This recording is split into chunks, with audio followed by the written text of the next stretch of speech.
pendek semua ya, harus pendek. Jawabannya harus pendek. Pertanyaan panjang 1 jam boleh. Yang penting jawabannya pendek. Nanti siapkan selembar kertas ya untuk menjawab 5 pertanyaan dari komentator. Oke? Ya, saya kira itu yang terakhir apa nih? Mau tanya-tanya lagi? Siapa yang mau nanya lagi? Kalau yang mau nanya nanti dicatat sama Mari. Rajin nanya. Siapa yang mau nanya? Silakan. Ada? Yuk, silakan. Siapa yang mau nanya? Siapa udah tadi udah. Siapa mau nanya lagi? Nanya lagi? Cukup.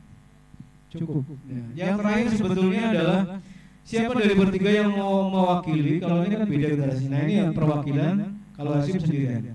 Perwakilan itu artinya usia kakak-kakakmu itu berarti pada saat sekarang ini berarti pada zaman pemerintahan siapa aja, dan komentar kamu tentang situasi sosial budaya pada waktu itu gimana? Silakan. Perwakilan salah satu aja. Pasti zamannya sama kan? SBY pasti ada, Megawati pasti ada, ngalamin enggak? Kalau enggak, Joko Widodo aja. Sebutin semuanya boleh. Atau apa yang kamu alami sama kakak kamu sama lah, umurnya nggak jauh beda kok. Ya ini setting sosial politik. Setting sosial politiknya adalah kayak gitu. Coba ceritain. Jadi abang saya kelahiran tahun 2000 bulan Juli, itu lagi masa pemerintahannya Megawati. Masih Megawati. SBY tahun 2000? Tahun 2004. Nah, terus sekarang, terus kan saya keluarga saya itu tahun 2004 ini saat pemerintahannya SBY ke Jakarta, saat pemerintahan SBY. Nah, orang tua saya juga ngomong, Pak, masa paling enak itu di presiden itu menurut orang tua saya yang ngalamin itu masa pemerintahannya SBY. Pak Ari baru dengar ya? Ada yang mengatakan bahwa masa paling enak adalah zamannya SBY. Kalian boleh beda atau sama. Kalau orang tua kita pasti ngomongnya gitu. Masa paling enak adalah, orang kita tuh maksudnya orang tua Pak Ari ya, adalah masanya Soeharto. Makanya ada tulisan enak zamanku toh. Atau mungkin Pak Ari sendiri misalnya, teman-teman Pak Ari juga banyak yang punya versi, punya pandangan enak zamannya Soeharto misalnya. Ada yang punya pikiran kayak gitu. Tapi di saat sekarang juga, detik ini, di UNJ itu masih demo. Adik kelas Pak Ari mungkin atau mungkin di bawahnya persis, UNJ itu keras juga sekarang. Jangan mau kembali kepada kekuasaan zaman Soeharto. Jadi mereka melihat bahwa zamannya Prabowo sekarang ini, besok yang akan berkuasa, itu artinya kembali ke zaman Orde Baru. Itu pandangannya macam-macam kan? Anda boleh berpihak dimanapun dengan posisi apapun. Yang penting punya argumentasi ketika mengatakan, Pak, saya lebih suka zamannya SBY. Argumentasinya Pak, kenapa mahasiswa UNJ itu menolak jangan kembali ke zaman Soeharto? Karena zaman sekarang itu yang kita tahu Prabowo menang ya Pak. Karena mempunyai latar belakang yang menurut saya hampir persis di zaman Soeharto Pak. Latar belakang Pak Prabowo, kalau kita lebih tahu lagi, kita cari tahu itu karena latar belakangnya tentang masa aktivis. Dulu Prabowo kan pernah menjadi seorang tentara, ya itu tahu kan Pak? Danjen Kopassus. Iya, latar belakang Pak Prabowo. Menurut saya mungkin statementnya mahasiswa UNJ yang jangan kembali ke zamannya Soeharto mungkin karena dari latar belakangnya Pak Prabowo. Sah-sah saja boleh. Zamannya Prabowo karena Prabowo dulu aktif di zaman Orde Baru. Mertuanya kan? Iya. Prabowo-nya juga. Prabowo adalah suami dari Mbak Titi.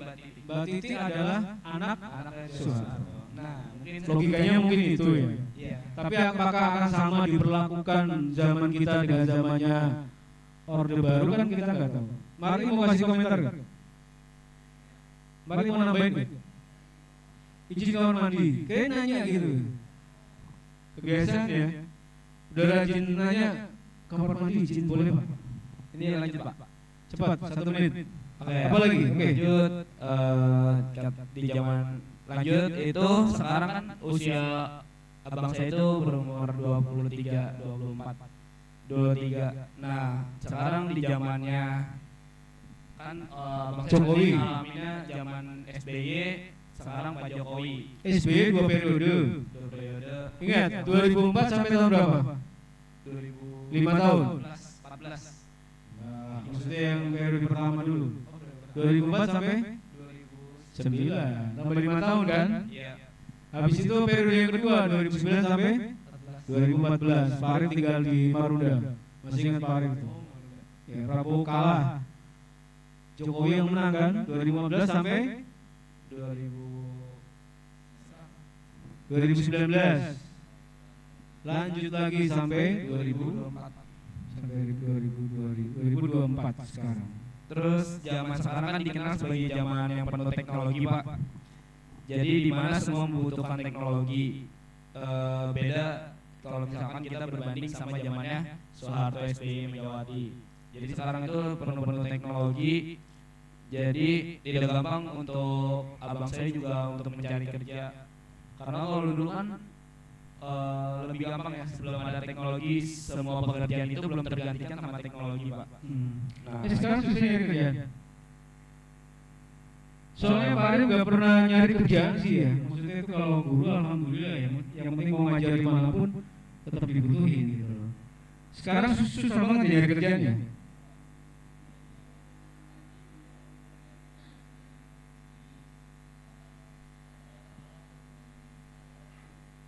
Kenapa ngebohongin karyawan?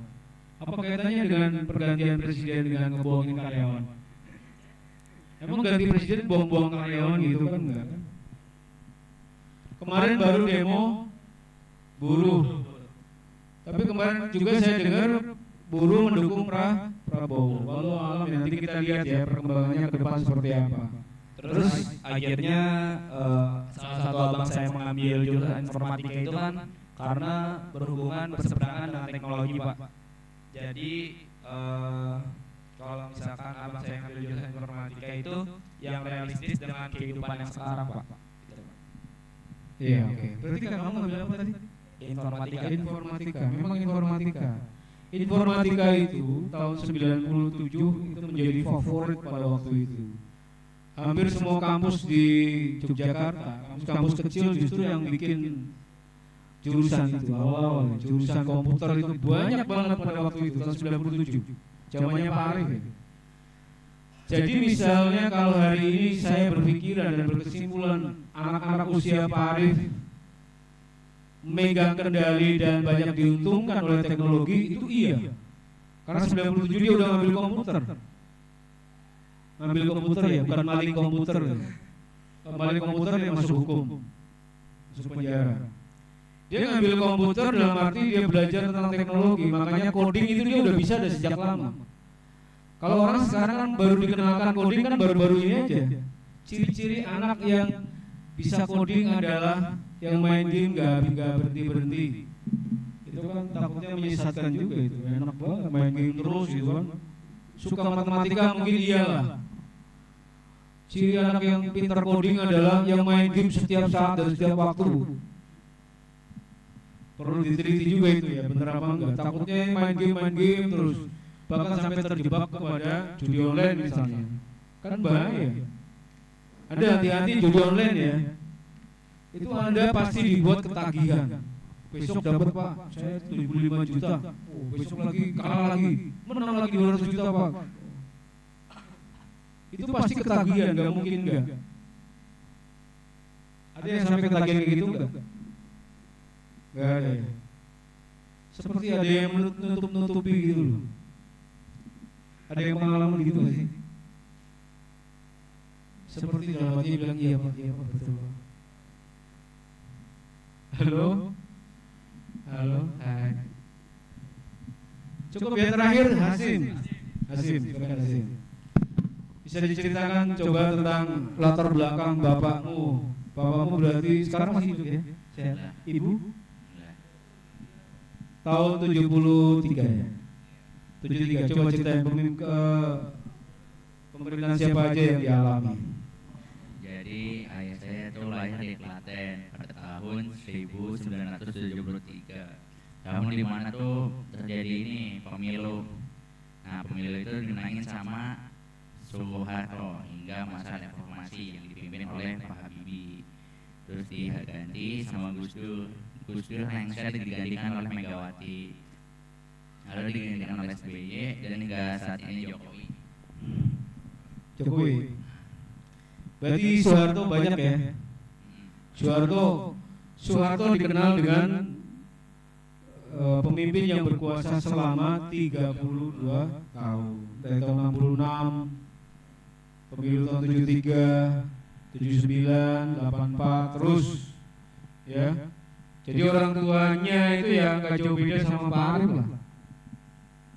Artinya ngalamin zamannya Soeharto, zamannya Megawati, zamannya Gus Dur, Megawati, Habibie, pergantiannya itu luar biasa, ngalamin semua kepemimpinan Pak Arif ngalamin kecuali Soekarno ya. Pak Arif nggak ngalamin Soekarno karena Pak Arif lahir tahun 78. Soekarno hanya baca sejarahnya saja. Saya kira itu ya. Terima kasih Aceh. Cukup apa lagi? Cukup ya. Satu lagi. Oke Siva. Taruh. Mau ditutup. Hashim, tadi udah bercerita tentang ayah.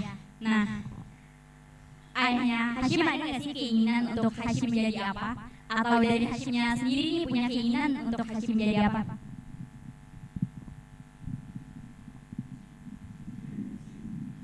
Kalau dari ayah sih katanya pengen jadi ustadz. Subhanallah. Ada ya tampang ustadz ya? Ada lah. Kamu udah hafal Quran ya? Hafal Quran berapa juz? 2 juz. 3 Juz 30. 39 sama 1. Oh iya, ada ustadz lah. Cukup itu. Ustadz pakai ayat itu aja udah cukup ustadz. Kenapa kamu tertawa? Kamu yakin apa enggak sih? Enggak. Kenapa enggak yakin? Saya merasa. Tapi kamu punya keinginan mewujudkan, ada enggak? Kalau jadi ustadz sih gimana ya? Saya pengennya ya paham agama aja lah. Tidak harus jadi ustadz. Salah gitu. Kalau sebagai ustadz sih, ya kalau dapat alhamdulillah. Emang gambaran ustadz menurut kamu seperti apa? Ya, saya pikir ustadz tuh yang kayak ceramah. Iya yang ceramah gitu kayak di gitu loh Pak. Menurut saya jauhan gitu. Enggak, deket bisa. Kamu bisa kayaknya. Amin. Tapi itu permintaan orang tua gimana? Enggak, katanya tuh pas masih bayi itu kan pas dipotongin rambut yang masih 7 harian katanya yang doain ustadz minta jadi ustadz. Oh kamu merasa terbebani nggak dengan itu? Enggak sih, dan juga ada kalau sampai alhamdulillah, kalau enggak ya udah biarlah saya menjadi diri saya sendiri. Ya, benar nggak? Ya, oke. Tepuk tangan dong. Ya kita harus jadi diri kita sendiri lah. Ya sama kayak Pak Arif juga, orang tua pengen jadi ustadz, pengen jadi ahli dakwah gini. Tapi bisanya jadi guru, ya udah jadi guru. Itu sudah syukur alhamdulillah. Dulu cita-cita Pak Arif juga sama, yang penting saya jadi guru aja. Akhirnya udah benar jadi guru. Padahal baru sekarang ini saya pengen jadi seorang ilmuwan, saya pengen punya buku ini, buku itu. Makanya nggak terlaksana. Tapi gurunya begitu kuliah langsung jadi guru. Langsung aja di SMA mana itu waktu itu, di Al-Hikmah. Makanya kan kalau ada yang mengatakan bahwa gantungkanlah cita-citamu setinggi langit, itu benar. Pak Arif dulu gantungkan cita-cita saya sebagai guru, langsung jadi guru. Coba kalau setinggi langit, mungkin Pak Arif masih punya target-targetan yang lain ya. Dari SMA Al-Hikmah muridnya cuma 30 satu sekolah. Iya dulu sekolah swasta, namanya buat belajar, anak UNJ itu belajar di sekolah-sekolah biasa. Saya kira itu ya, cukup ya, cukup, ada lagi? Silakan Siva, ada